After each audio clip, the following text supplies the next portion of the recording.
Vamos entender o que é o pacote anticorrupção, o que é Caixa 2 e o que isso tudo tem a ver com a Operação Lava Jato?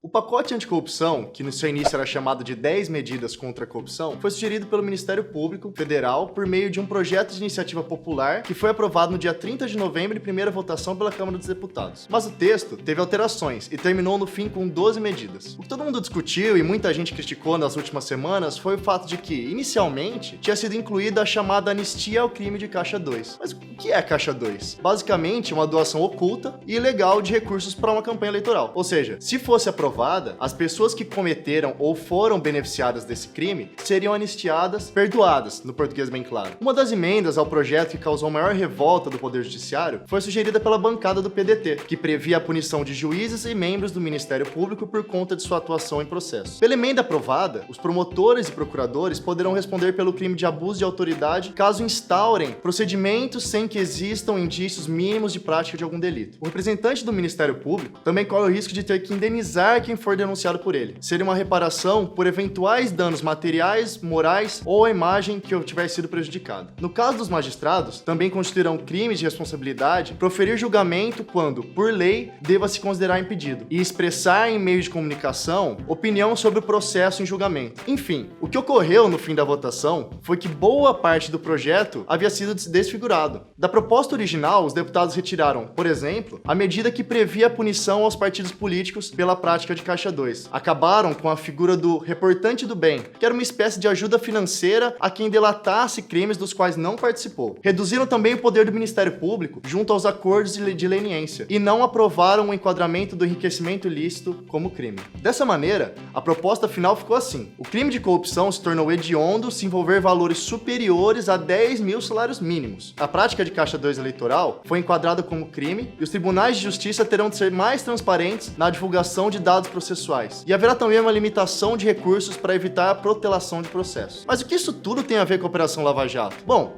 é que o Caixa 2, na sua forma mais conhecida, é dinheiro de campanha não declarado. Mas o pagamento de propinas para um partido ou político, como contrapartida por contratos obtidos, também pode ser entendido como Caixa 2. E é justamente aqui que vai esbarrar na Lava Jato. Parte dos processos da operação toca justamente nessa modalidade de crime. Os procuradores acreditam que empreiteiras fizeram doações irregulares para legendas como contrapartidos por contratos. Já o Ministério Público Federal argumenta que o discurso de anistia se refere aos outros crimes que estariam por trás do Caixa 2, como lavagem de dinheiro, corrupção ativa, corrupção passiva, peculato e evasão de divisas. E caso os deputados ampliassem o conceito do crime de Caixa 2 para englobar esses outros crimes, políticos que cometeram irregularidades durante as campanhas de 2016 e 2014, por exemplo, não poderiam ser punidos, pois seriam anistiados. Mas no fim, essa proposta de anistia ao Caixa 2 não passou na Câmara dos Deputados. E, quando enviada ao Senado, os senadores rejeitaram por 44 votos a 14 o requerimento de urgência para votação imediata do projeto de lei. Com a rejeição do pedido, o texto segue agora para a Comissão de Constituição, Justiça e Cidadania, a CCJ.